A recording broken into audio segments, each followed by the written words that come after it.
नमस्कार. मी पंकजा गोपीनाथ मुंडे. नाही सॉरी, मी पंकजा प्रज्ञा गोपीनाथ मुंडे. कारण आता समोर आईचं पण नाव लावायचं असा एक सगळ्यांनी निर्णय घेतलेला आहे आणि मला खूप आनंद झाला. कारण माझ्या मुलाचा जन्म अमेरिकेत झाला होता आणि अमेरिकेमध्ये पासपोर्टमध्ये त्याच्यासमोर माझं नाव लागलं होतं.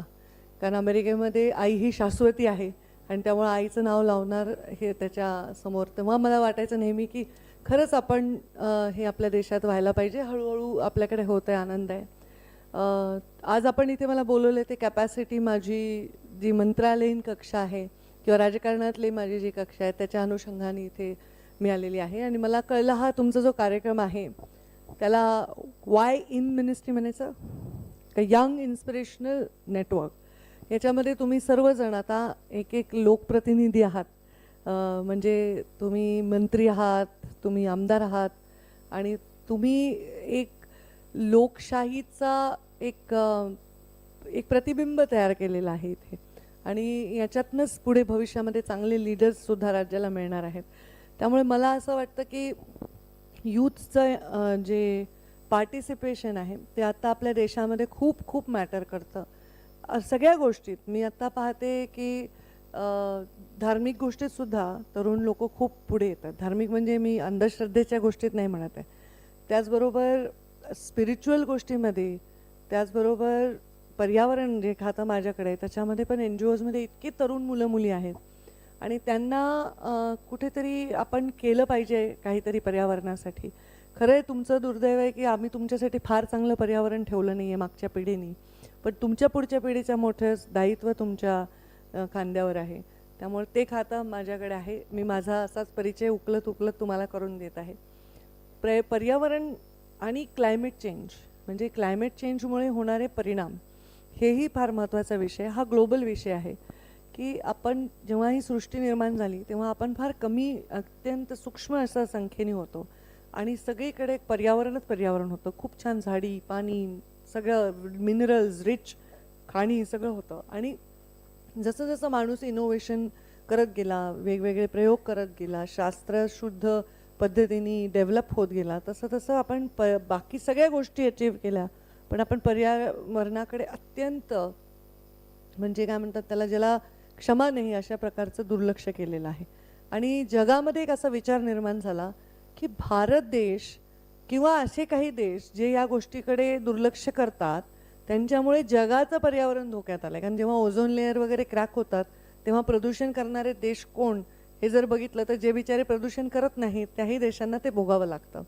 ह्या सगळ्या गोष्टींवर चर्चा केल्यामुळे एक क्लायमेट चेंजचं डायस असावं आणि त्याच्यामध्ये काम व्हावं की जेणेकरून आपण उद्याचा प्रलय पर्वावर तरी ढकलू शकतो. रोखू तर शकत नाही, पण तो पर्वावर कसा ढकलू शकतो ह्याचा सगळ्यांनी प्रयत्न करणं ही काळाची गरज ठरली. त्यामुळे ह्याला मंत्रीपद निर्माण झालं. असं आधी होतं, जसं मला आठवतं की एकदा प्रमोद महाजन माझे मामा, त्यांना IT मिनिस्ट्री मिळाली होती. तर IT मिनिस्ट्री काय, IT मिनिस्ट्री मिळाली तेव्हा कळायचं नाही लोकांना IT म्हणजे काय. आणि आता बघा काय. तर त्यांनी सांगितलं होतं की माझं स्वप्न आहे की या देशामध्ये शेतमजुरी करणारे महिलेच्या हातात मोबाईल असावा. आम्हाला तेव्हा ते कळलं नाही 20, 22, 25 वर्षापूर्वी, जे आता खूप इव्हिडंटली आम्हाला दिसतंय. म्हणजे जो फ्युचर बघू शकतो तो लीडर आहे आणि जो फ्युचर बघू शकतो तो लीडर इन ऑल वेज, नुसतं पॉलिटिक्समध्ये नाही तर शास्त्रज्ञ म्हणून किंवा आपापल्या क्षेत्रामध्ये कोणी लिखाण करत असेल काय, ज्याला पुढचं दिसतं तो एका उंचीवर असतो आणि बाकीचे त्याला वेगळ्या पद्धतीने बघत असतात. तर जेव्हा तो एखादी गोष्ट बोलतो तेव्हा त्याला त्या काळातले लोक वेड्यात काढतात आणि पुढचे लोक, पुढची पिढीचे ॲप्रिशिएट करतात. तर हे सगळे चॅलेंजेस राजकारणामध्ये काम करत असताना, मीडियामध्ये काम करत असताना आपल्याला फेस करायचे असतात. नुसतं आमदार होणं, खासदार होणं, मंत्री होणं हे ऐकायला खूप सोपं जरी असलं तरी ते जगायला तेवढं सोपं नाही. म्हणजे आता मीडियाचं पण जीवन आहे. मी पाहते तिकडे ताजवर अटॅक होतोय तरी पण तिथे लोळून बातमी कव्हर करतायत स्वतःचा जीव धोक्यात घालून. कुठे महापूर आलाय तिथे जातात, चिखलात जातात, आजारी पडतात. कोणतंही क्षेत्र ज्याला एक्सलंट काम करायचं आहे त्याच्यासाठी काही सोपं असं नसतं. खूप आउट ऑफ वे जाऊन काम करावं लागतं आणि त्याच्यामुळे असं आउट ऑफ वे जाऊन तुम्ही काम कराल, भविष्यात केलंच आहे म्हणून तुम्ही इथपर्यंत आला आहात. तुमच्या वयोगटामध्ये, तुमच्या अनुभवांमध्ये तुम्ही खूप आत्तापर्यंत चांगले एक्सपिरियन्स घेतला असेल आणि भविष्यात तुम्ही त्या स्ट्रेचरचं व्हावं अशी शुभेच्छा मी या निमित्ताने तुम्हाला देते.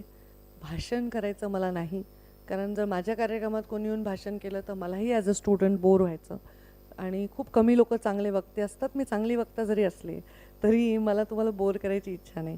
भाषण करण्यापेक्षा आपण हाला संवाद म्हटले तर आपण संवाद करू शकतो. तुम्हाला मला काही विचारायचं असेल आणि मला वाटलं मध्येच तुम्हाला काही विचारावं तर आपण विचारू. तुमच्या टीमकडे किती वेळ आहे मला माहीत नाही. मृणालिनी जी आपण मार्गदर्शन करा, बेल आपण ठेवा हातामध्ये. तुम्हाला माझ्याकडे काही प्रश्न असतील तर मी I am more than happy to answer.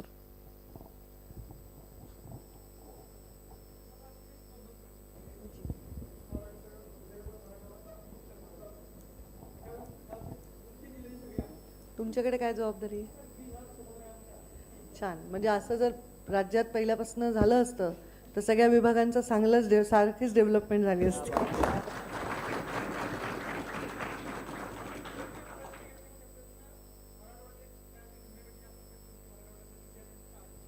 ठीक. तर तुम्ही सुरू करा. 2-2 प्रश्न आधी घ्या. वेळ मिळाला तर मग आणखी काय घेताय?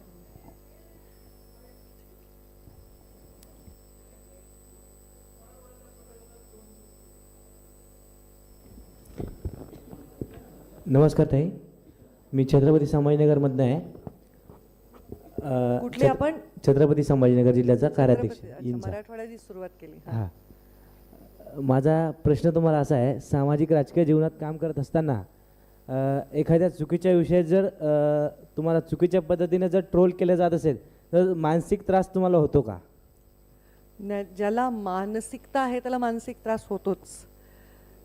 आणि मी ह्याच्यामध्ये खूप ट्रेन झालेली आहे आता. खूप त्रास होतो. म्हणजे मला आठवतं की मी एकदा नुसती एक सेल्फी काढली होती आणि ती सेल्फी अशी होती की एक रे ऑफ होप. म्हणजे आम्ही खूप 15 दिवस खोदत होतो आणि पाणीच नव्हतं लागत. मी जलसंधारण मंत्री होते. जलयुक्त शिवार योजना मी राबवत होते आणि एवढ्या उन्हात मी त्या पुलावरून उभं राहून एक सेल्फी काढली की अ रे ऑफ होप.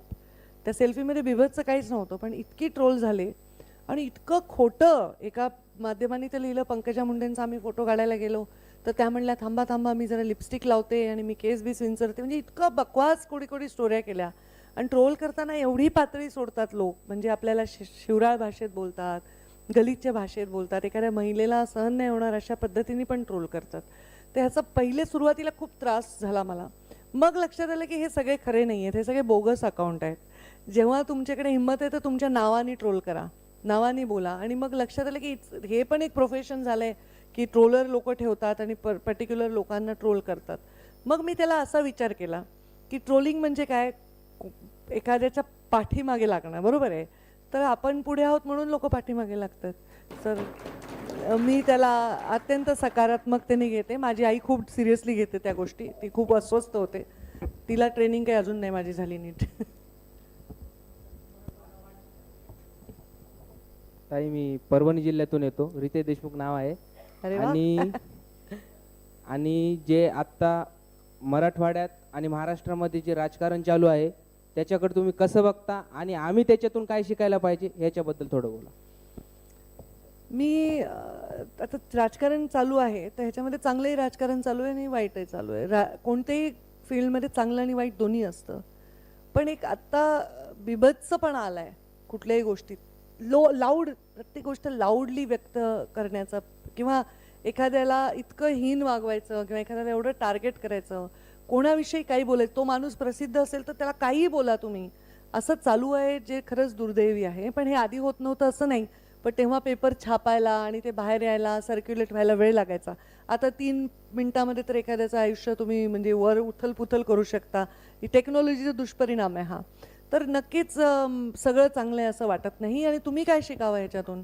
तर तुम्ही हे शिकावं की अशाही परिस्थितीत, या कोळशांच्या खाणीत कोण चमकतायत हिरे, त्यांना फॉलो करायला पाहिजे, त्यांच्या पाठीमागे राहायला पाहिजे. नमस्कार ताई, मी राजवर्धन अजिनाथ कारंडे, पिंपरी चिंचवड शहराचा शहर कार्याध्यक्ष. नमस्कार. तर माझा प्रश्न असा होता की आपण आजच्या राजकारणात, म्हणजे जेव्हा गोपीनाथरावजी मुंडे साहेब होते तेव्हा त्यांना लोकनेता म्हणून ओळखलं जायचं.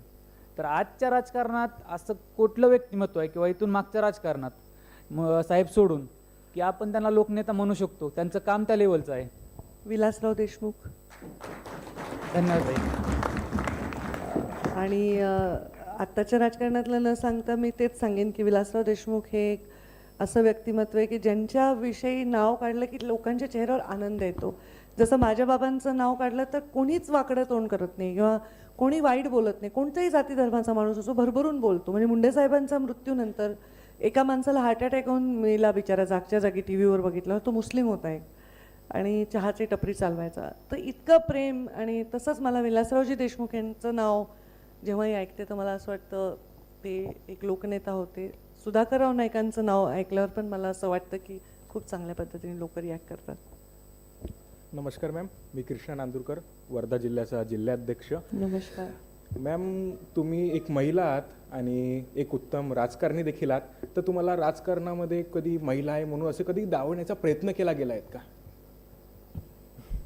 याचं उत्तर कसं देऊ मी आता?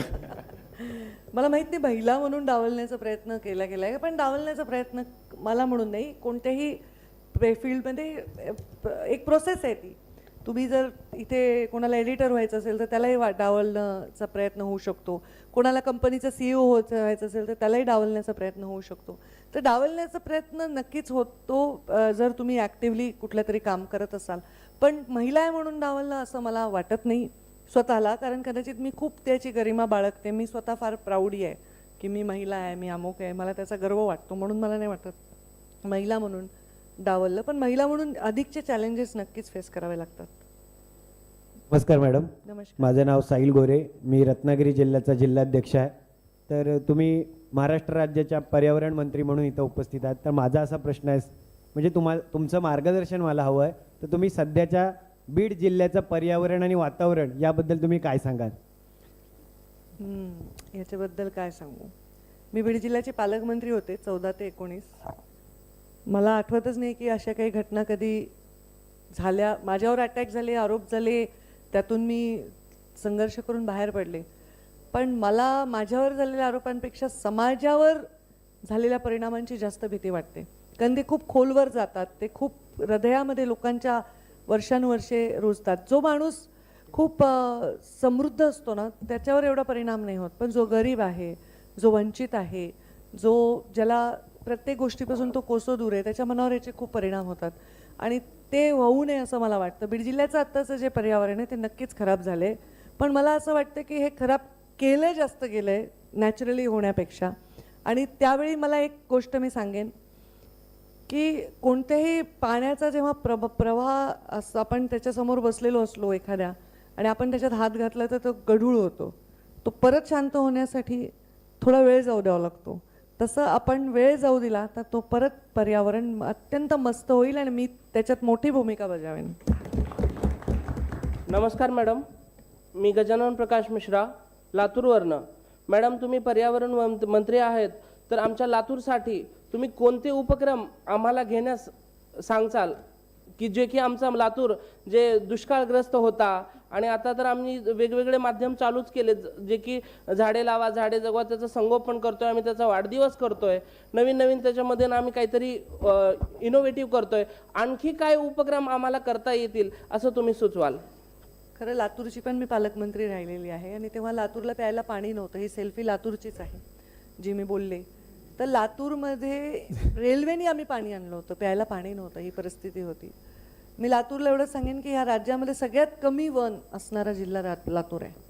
तर वनीकरण वाढवलं पाहिजे लातूरमध्ये आणि त्याच्यासाठी ड्रिप इरिगेशनवर गेलं पाहिजे, कारण पाणी पुरेसं नाही किंवा चांगल्या क्षार असलेलं पाणी असेल. आणि खूप कारखाने आहेत लातूरमध्ये, त्याच्यामुळे नक्कीच जमिनीचे जे पाण्याची क्षमता आहे ती पण खेचली जाते. ऊस लावला तर जमिनीतलं पाणी खेचलं जातं. त्यामुळे पाणी अडवा, पाणी जिरवा आणि वनीकरण याच्यावर लातूरने जास्त लक्ष द्यावं असं मला वाटतं. आणि त्याच्यात मी पण तुम्हाला सहकार्य करेन. नमस्कार ताई, मी उत्तर महाराष्ट्र जळगाव इथला. विद्वांना माहितीच असेल की भारतामध्ये इंदोर शहर खूप म्हणजे आधीपासूनच टॉपला आहे, प्रदूषणमुक्त आहे.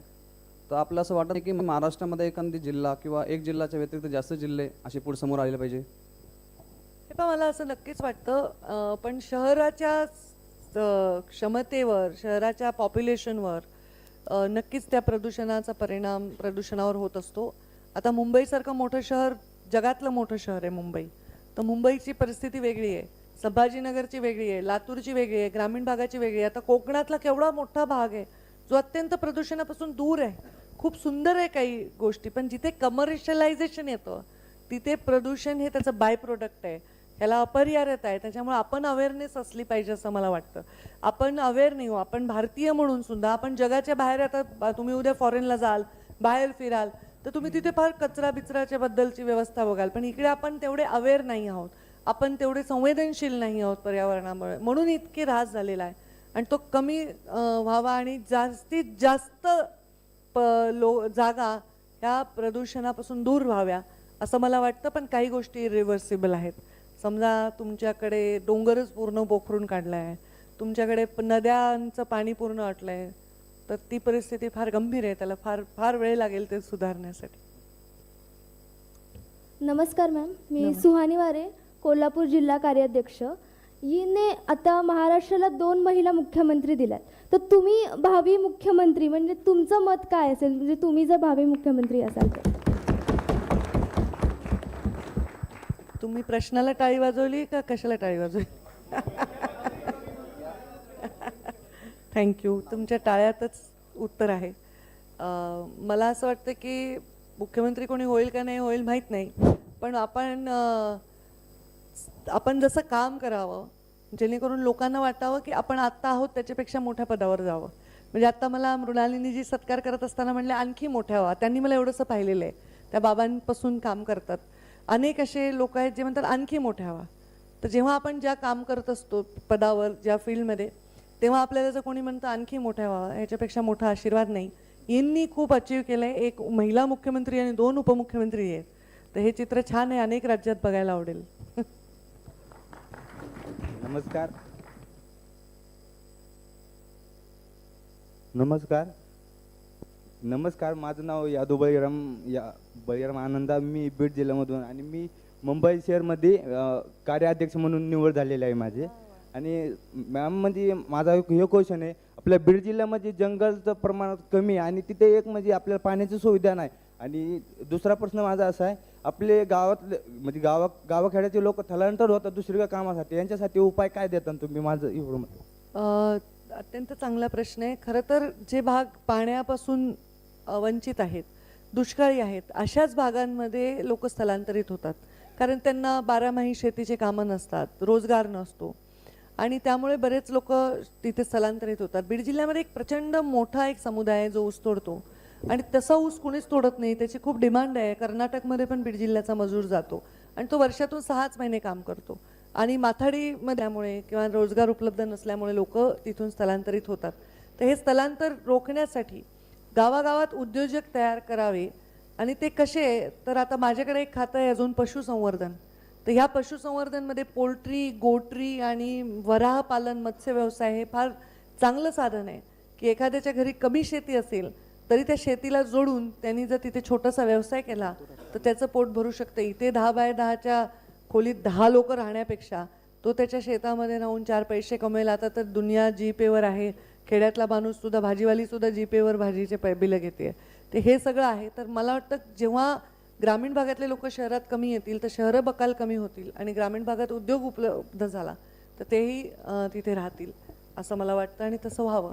एक मिनिट इथे दोघं जॉईंटली क्वेश्चन विचारा, आणि जॉईंटली इकडे जेवढे खूप सारे प्रश्न आहेत मॅडम, आपण 2-2 प्रश्न घेऊयात. एक मिनिट प्लीज. ताईसाहेब, मी सर्वप्रथम बीडचा आहे, बीड जिल्ह्याचा कार्याध्यक्ष. काय नाव बेटा? राठोड अमोल सुंदर, माजलगावचा आहे मॅडम. ताईसाहेब, कसं आहे, 30 तारखेला एक घटना घडलेली आहे. ऊसतोड काम 2 जोडपं आहे आणि त्यांचे अपघाती निधन झालेले आहे. हो, मी भेटणार आहे त्यांना. मला निरोप आलाय परवाच, हा. पण मी इथे होते आणि आता उद्या मी बीड जिल्ह्यात जाणार आहे. मी किंवा प्रीतमताई दोघीपैकी एक जाऊन गोपीनाथ मुंडे प्रतिष्ठानतर्फे आणि सरकारतर्फे मदत. आणि ताईसाहेब, माझा असा प्रश्न आहे, तर तुम्ही आर्थिक मदत करताल हे अशी अपेक्षा आहेच. पण ताईसाहेब, कसं आहे, ऊसतोड तोडायला जे कामगार जातात तर जे बेघर मुलं होतात, तर माझी अपेक्षा अशी आहे की त्यांच्यासाठी एखादी नवीन, त्यांच्या शिक्षणासाठी एखादी योजना राबवली गेली पाहिजे, अशी माझा प्रश्न. खरं माझी पण ती इच्छा होती. मला आठवतं की मुंडे साहेब वारल्यानंतर विनायकराव मेटे, आता तेही हयात नाही, आम्ही मिळून एक महामंडळ जाहीर केलं होतं जे ऊसतोड कामगारांच्या मुलांसाठी होतं. पण त्या महामंडळावर चांगलं काम होऊ शकलं नाही. मी रिक्वेस्ट केली अनेक वेळा सरकारला की मला त्याच्या 1 वर्ष का होईना त्याचा अध्यक्ष करा, म्हणजे मी ते सगळं नियोजन लावून देते. कारण आईची माया दाईला येत नाही. ऊसतोड कामगारांचं दुःख मला आहे, ते मला जे असं कळणार आहे ते एखादा मंत्री जर पश्चिम महाराष्ट्रात त्याला कळणार नाही ते दुःख. आणि म्हणून मी म्हटलं, पण तसं झालं नाही. आता यावेळी मी जातीने लक्ष घालून त्याच्यामध्ये या मुलांसाठी, या कष्टकऱ्यांसाठी आपण नक्कीच चांगली योजना राबवू. धन्यवाद ताई. नमस्कार ताईसाहेब, मी आर्यानंद दराडे, नाशिक जिल्हा इन अध्यक्ष आणि इनचा उपमुख्यमंत्री म्हणून इथे उपस्थित आहे.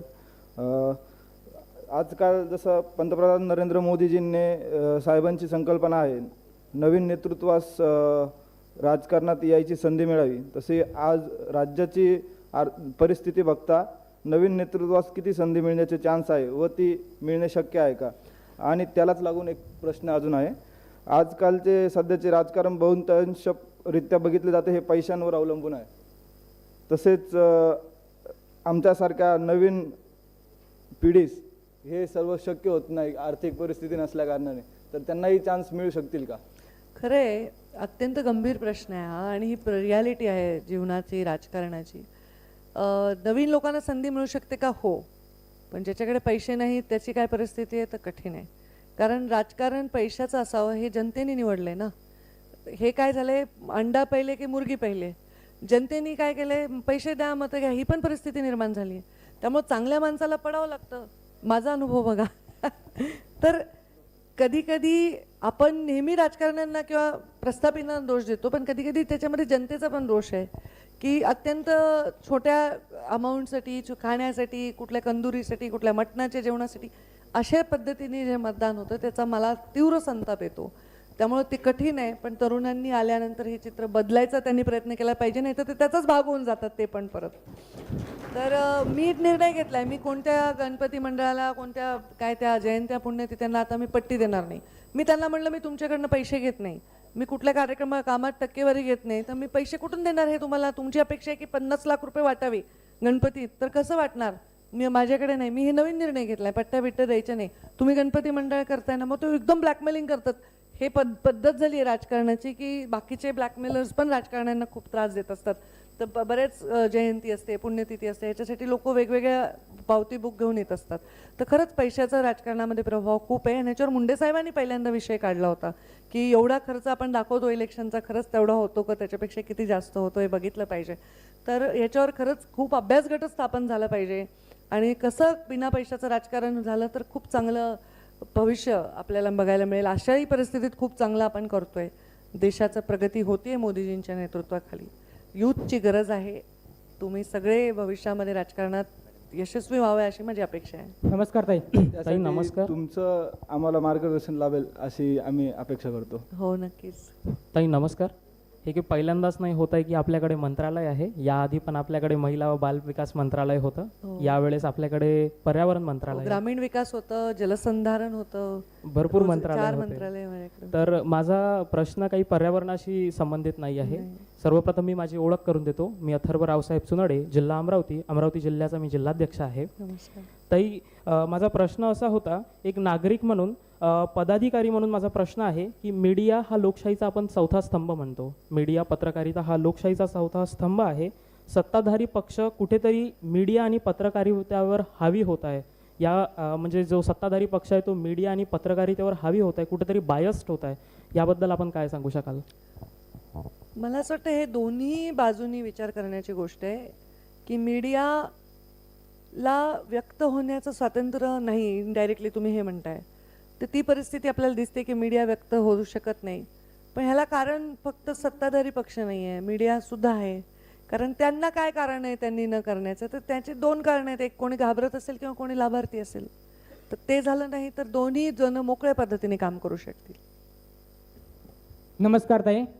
मी 3दा उभं राहिलं आणि ते दुसरंच आवाज येतोय. नमस्कार. मी साहिल संजय कांबळे, सोलापूर जिल्हाध्यक्ष. नमस्कार. आदरणीय गोपीनाथ मुंडे साहेबांनी जे कार्य केलं वंचित घटकासाठी, ओबीसी घटकासाठी, एससी घटकासाठी, सर्वच घटकासाठी केलं ते कार्य आज सुद्धा लक्षात आहे. आणि त्याच माध्यमातून आपण सुद्धा ऐतिहासिक कार्य करत आहात, उत्साही कार्य करत आहात. आम्हाला एक प्रेरणास्रोत आहात की आपण येणाऱ्या काळामध्ये महाराष्ट्राच्या मुख्यमंत्री व्हाव्या. त्याच पद्धतीनं SC ST OBC समाजावर अन्याय अत्याचाराचे प्रकार वाढत आहेत, त्याबाबत आपण कोणत्या पद्धतीने जन आंदोलन उभा करणार किंवा त्यांच्यासाठी काय करणार हा ते हे प्रश्न विचारते. थँक्यू. आत्ताच्या काळामध्ये जन आंदोलन उभं करण्याने काय साधतं असं मला वाटायला लागलं आहे. कारण त्याच्यामध्ये रिअल जनता किती येते, नॅचरली लोक किती उपस्थित राहतात, ह्याचाही विचार करण्याची गरज आहे. जर तुमच्याकडे पॉवर असेल तर आंदोलन न उभं करता सुद्धा तुम्ही न्याय देऊ शकता.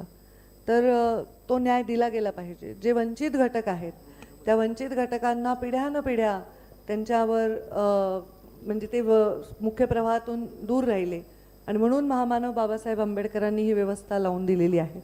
तर त्याच्यामुळे नक्कीच अनेक लोक आता नवीन वंचित तयार होत आहेत, कारण खूप वर्ष दुर्लक्षित झाले समाज. आज SC ST यांना आरक्षण होते कारण ते मुख्य प्रवाहात यावे ही महामानवांची बाबासाहेब आंबेडकरांची इच्छा होती. पण आज आपला मराठा समाज आहे. आज मराठा समाजाच्या सगळ्या सत्यांच्या जागांवर मराठा समाजाचे लोक असून सुद्धा बिचाऱ्या समाजाला मात्र त्याच्यात खार पदरात पडलं असं वाटत नाही आहे. त्यांच्या मनात एक प्रश्नचिन्ह निर्माण झालेलं आहे की आम्ही काय करावं. तर हळूहळू या आरक्षणाकडे वेगळ्या दृष्टीने बघण्याची गरज आहे. हळूहळू या वंचित घटकांना न्याय देण्यासाठी त्यांचे निकष बदलायची गरज आहे आणि सामाजिक सलोखा राखून हे दिले पाहिजे. त्यामुळं आंदोलन करत असताना आंदोलन हे प्रायोजित नसावं, आंदोलन हे कोणीतरी त्याचा बाप नसावा मागे, ते नॅचरल असावं तर ते यशस्वी होतं. नाहीतर आमच्यासारखे ज्या खुर्चीवर आम्ही बसतो ना, या खुर्चीत खूप ताकद आहे, त्या खुर्चीतून आम्ही खूप लोकांचं भलं करू शकतो असं मला वाटतं. नमस्कार, मी गौरव जाटवे, बीड जिल्हा अध्यक्ष. एक मिनिट थांब. बीडवाला आहे ना तो. मी बीड जिल्हा अध्यक्ष गौरव जाटवे. ताई, आधीपासूनच महाराष्ट्रात आपल्या बीड जिल्ह्याला वेगळ्या नजरेने बघितलं जातं. तर आत्ताची सध्याची स्थिती बघून तुम्हाला काय वाटतं की कसं त्या आपल्या जिल्ह्याचं पालकत्व? मला असं वाटतं, कोणी 4 गोष्टी मला वाईट बोलल्या ना तर मी कधी उत्तर देत नाही. तुम्ही पाहिलं असेल बरेच लोक मला बोलतात, मी दुर्लक्ष करते. पण जेव्हा बीड जिल्ह्याला बोलले तेव्हा मी पेटून उठले आणि मी बोलले. मला हा बीड जिल्हा ऊस तोडणाऱ्यांचा जिल्हा आहे. हे ऊसतोड काय फक्त वंजारी तोडत नाहीत, बंजारा तोडतात, दलित तोडतात, मराठा समाजाचे गरीब माणसं सुद्धा ऊस तोडतात. आणि मी म्हटलं हा ऊस तोडणार आहे. जर हा दुष्ट जिल्हा असता, नेतृत्व कसं करावं आणि महिलांचं रिप्रेझेंटेशन कसं वाढावं? महिलांचं रिप्रेझेंटेशन वाढावं असं मला वाटतं. आता मी पाहिलं आहे सुषमा स्वराजांना इतकं जवळून पाहिलेलं आहे, वसुंधराजे शिंदेंना पाहिलेलं आहे जवळून. तर मी असा विचार करते की हे लोक कसे, सुषमाजींच्या तर घरात कोणी राजकारणात नव्हतं, त्या काळात त्या कशा राजकारणात आल्या असतील. एक अत्यंत म्हणजे विलासी जीवन जगू शकत असलं तरी पण एक सगळं सोडून राजघराण्यात जन्मलेली एखादी व्यक्ती कशी राजकारणात येते. राजकारणात यायला सगळ्यात पहिले जेंडर लागत नाही, जात लागत नाही, पॅशन लागतं. जर तुमच्याकडे पॅशन आहे तर तुम्ही करू शकता. आणि केवळ राजकारणात नाही, कोणत्याही उद्योगात पॅशन लागतं. जेव्हा तुमच्या मनातून तुम्ही स्त्री आहे हे बाजूला जाईल तेव्हा तुम्ही आउट ऑफ वे जाऊन काम करू शकता. पण तुम्हाला काही पथ्य पाळावेच लागतात. स्त्रीला मर्यादा पाळाव्या लागतात. मी तरी थोडी त्या विचारांची की मर्यादाशील स्त्रिया या समाजाला घडवू शकतात. आणि त्यामुळे स्त्रीला मर्यादा पाळाव्या लागतात. त्या 2-3 गोष्टी स्त्रीला लक्ष द्यावं लागतं. तिला सुरक्षा नसते रात्री बेरात्री फिरायला, तर त्याची काळजी घेतली तर नक्कीच चांगल्या स्त्रिया करू शकतात. पण तुम्ही म्हणलात ते एक बरोबर आहे, जे राजकारणातल्या घराण्यातल्या आहेत त्यांना एक नॅचरल प्रोटेक्शन असतं. जे बिना राजकारणातल्या घरातल्या मुलींना कमी वाटत असेल तर ते वाढलं पाहिजे. ह्याच्यासाठी आरक्षण हा एकमेव उपाय आहे आणि आरक्षणाच्या माध्यमातून स्त्रिया जास्तीत जास्त बाहेर येतील. येस. नमस्कार, मी समृद्धी विजय तुपे, इन मिनिस्ट्रीची चीफ मिनिस्टर आणि नागपूरची कार्याध्यक्ष. Nice meeting you. उभं राहायला पाहिजे का चीफ मिनिस्टर? हो, थँक्यू. मला चीफ मिनिस्टरला उभं राहून नमस्कार केला पाहिजे, प्रोटोकॉल आहे. ओके. माझा प्रश्न हे आहे की शुद्ध हवा आणि शुद्ध पाणी आमचा मूलभूत अधिकार आहे, आमचा फंडामेंटल राईट आहे. पण आता आम्ही बघत आहे की 400 पार AQI जात आहे इंडियाचा, भारताचा आणि हर एक सिटीचा 100च्या वरती लिमिटेड जो ये है उससे त्याच्यावरती ते सगळं जातं. तर गव्हर्नमेंट काय करत आहे आमचा अधिकार जपवायसाठी? हे बरोबर आहे की मूलभूत अधिकार आहे तुमचा पाणी आणि शुद्ध हवा, शुद्ध पाणी आणि शुद्ध हवा. आणि ह्याच्याकडे गेल्या 100-150 वर्षात 200 वर्षात पाहिलंच गेलं नाही. सिव्हिलायझेशन या नेहमी पाण्याच्या बाजूला डेव्हलप झाल्या आणि मग तिथे लोक राहायला लागले. आता त्या पाण्याच्या बाजूला इतकी घाण लोकांनी करून ठेवलेली आहे की पाणी प्रदूषित झालेलं आहे. उद्योग आपल्याला आवश्यक आहेत कारण रोजगार हवा आहे, पण त्या उद्योगाचं पाण्यामध्ये जे प्रदूषण होतं ते त्याच्यामध्ये आहे. माणसानेच केलेलं हे प्रदूषण आहे, काही सरकारने येऊन केलेलं नाही आहे. सरकारने बरेच वर्ष याच्याकडे गंभीरपणे बघितलं नसल्यामुळे हे वाढत गेलेलं आहे. आणि लोकांच्या अभ्यासक्रमात जसा तुमचा तो मूलभूत अधिकार आहे तसं ते तुमचं मूलभूत कर्तव्य देखील आहे. तर तुमच्या अभ्यासक्रमात पर्यावरण हा विषय कंपल्सरी असला पाहिजे.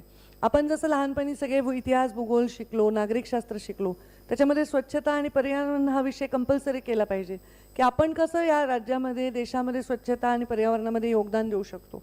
शासन खूप करेल, पण आपणच झाडं तोडलो, आपणच आपला प्लॉट असतो त्याचं पूर्ण कंपाऊंड वॉलपर्यंत घर बांधतो, एक झाडंसुद्धा लावत नाही. आपण सुद्धा या गोष्टी करतो, आपणही रस्त्यावर कचरा करतो. या सगळ्या गोष्टी सगळ्यांनी मिळून करायच्या आहेत, एकट्या सरकारने मिळून नाही. पण नॅचरली सरकार त्याचा मोठा भार उचलत असतं आणि अवेअरनेससुद्धा सरकार करू शकतं. तुमचा मूलभूत अधिकार ज्या दिवशी तुमचं मूलभूत कर्तव्य होईल, बऱ्याच गोष्टी सोल्युशन मिळतील आपल्याला. नमस्कार ताई, मी जयेश अंकिता अंकुश. प्रश्न असा आहे की आत्ताचं राजकारण बघता, जिथे पहाटे शपथविधी होतो, गुवाहाटीला जाऊन सरकार स्थापन होतं, पक्ष फुटतात. आता या सगळ्या राजकीय वातावरणातून आम्ही या यूथने कसं इन्स्पायर व्हावं, तुम्ही आम्हाला कसं मोटिवेट कराल? तुम्ही इन्स्पायर व्हा चांगल्या गोष्टींमधून, काही ॲक्सिडेंटल गोष्टींना सोडून द्या. कारण हे आत्ता झालं आहे असं नाही, हे पूर्वी झालं आहे. पुलोदचं सरकार स्थापन झालं आहे. मग राष्ट्रवादीचा जन्म, राष्ट्रवादी आणि काँग्रेसचा जन्म कसा झाला, तर राष्ट्रवादी का जन्म झाला, काँग्रेसमधनं राष्ट्रवादी का बाजूला निघाली, त्यांना तेव्हा परकीय नेतृत्व नको होतं, परत ते एकत्र आले आणि सरकार स्थापन केलं. तर कधी कधी राजकारणामध्ये त्या प्रासंगिक काही निर्णय घ्यावे लागतात आणि त्या निर्णयांकडे जर दुर्लक्ष केलं आणि बेसिक गोष्ट जे आता तुम्ही बघा कोस्टल हायवे किती झालेत, आज मुंबईच्या ट्रॅफिकवर त्याचा चांगला परिणाम होतोय. आज अटल सेतू झाला आहे, त्यामुळे पुणे मुंबई एक मोठं 2 ट्विन सिटी तयार झालेल्या आहेत. आज माझ्या गावामध्ये प्रत्येक घरामध्ये जेव्हा मी प्रचाराला जायचे 2009मध्ये 4मध्ये, तर अक्षरशः आम्हाला दुर्गंधीमध्ये आणि असे पाय असे करत जावं लागायचं. सगळ्या गावाचं परसदार घाण असायचं. आता सगळीकडे शौचालय झालेले. ही डेव्हलपमेंटकडे बघून तुम्ही इन्स्पायर व्हा, राजकारण्यांकडे बघून इन्स्पायर होऊ नका. चांगले राजकारण्यांकडे बघा. अशा परिस्थितीला इग्नोर करून एक शेवटी तुम्ही नसालच, इथे तुम्ही नाही आहेत खुर्चीवर, तर काय उपयोग आहे? मग त्या खुर्चीवर येण्यासाठी कधी कधी काही गोष्टी लोक करतात. एक शेवटचा प्रश्न असेल. नमस्कार ताई, मी टीसी महाविद्यालयाचे विद्यार्थी आहे, बारामती. बापरे, एक हा प्रश्न नसता तर मला कसं तरी वाटलं असतं. बारामतीचा प्रश्नाने एंड व्हायला. बरं, बारामती विकास कामाबद्दल आणि पर्यावरणाबद्दल काय सांगाल? आणि दुसरी गोष्ट, बारामतीत जो विकास होतोय तो पूर्ण महाराष्ट्रात पर्यावरण मंत्री म्हणून तुमचं मत काय आहे? बारामतीचा विकास मी आधी पाहिलेला आहे, आता वेगळ्या डोळ्यांनी पाहिला, आधी मी वेगळ्या पद्धतीने पाहिला आणि बारामतीचा निश्चितच विकास मोठा झालेला आहे. बारामती विधानसभा मतदारसंघ म्हणते मी, पूर्ण लोकसभेचं नाही म्हणत आहे, फक्त विधानसभा मतदारसंघ. कारण बारामतीमध्ये दौंड आहे, बारामतीमध्ये इंदापूर आहे, बारामतीमध्ये आणखी काही मतदारसंघ आहेत ज्याच्यात मला नाही माहिती कसं झालं आहे. पण बारामतीत झालं आहे ह्याला कारण कन्सिस्टंट पॉवर आहे. सतत पॉवर असणं ह्याचा फायदा त्या मतदारसंघाला होतो. सतत पॉवर होती, आदरणीय शरद पवार साहेबांकडे होती, माजिददादांकडे होती, त्याच्यामुळे त्यांनी सगळ्या योजना तिथे खेचून आणल्या आणि तिथे विकास केला. आणि तशी कन्सिस्टंट पॉवर जिथे जिथे आहे तिथे आपण बऱ्यापैकी विकास पाहतो. पण कन्सिस्टंट पॉवर असून, जसं आता माझे बाबा कधी 84ला इंदिरा गांधींच्या नंतर एकदा हारले त्या लाटेमध्ये, त्याच्यानंतर कधी हारले नाही इलेक्शनमध्ये, पण पॉवरच नव्हती आमच्याकडे. तर तिथे विकास करणं किंवा आपण पूर्ण राज्याचा विकास करणं हा एक वेगळा अजेंडा आहे. तर तसं रेप्लिकेट सगळीकडे झालं तर अजून आनंद होईल. खूप खूप धन्यवाद. तो लास्ट प्रश्न होता पंकजाताई, शेवटचा प्रश्न होता, हाच शेवटचा होता. कारण की प्रश्नांनी मला गरम व्हायला लागलं. प्रश्न तर खूप सारे आहेत, याच मधले बरेचसे प्रश्न आमच्यापर्यंत पोहोचलेले आहेत की त्यांचा प्रश्न हा महत्त्वाचा होता की त्यांची हिंमत होत नव्हती तुम्हाला विचारण्याची की आमच्या मंत्रिमंडळात तर 3 महिला, तिसरी महिला मुख्यमंत्री झालेली आहे, पण महाराष्ट्राच्या खऱ्याखोऱ्या मंत्रिमंडळामध्ये पहिली महिला मुख्यमंत्री कधी होईल हे प्रश्न त्यांना पडलेला आहे. होईल ना, कधीतरी होईल. प्रश्न महिला आहे का पुरुष आहे ह्याच्यापेक्षा चांगला गुणी मुख्यमंत्री व्हावा हे महत्वाचं आहे. आणि अजून एक वावा म्हणजे आता झालंय असं मला म्हणायचं आहे. अर्धच वाक्य माझं झालं. पुन्हा तुम्ही म्हणताल वावा, तर तसं नाही. वावा अशी इच्छा होती. आधीच्याही मुख्यमंत्र्यांनी छान काम केलंय आणि आता आमचे मुख्यमंत्री झालेले आहेत देवेंद्रजी परत. ताई, आमच्या या विधिमंडळातर्फे आपण संघर्ष कन्या हे जे टॅग लाईन आपल्या आजूबाजूभोवती फिरते, त्याचं कारण असं आहे की अनेक वर्षांपासून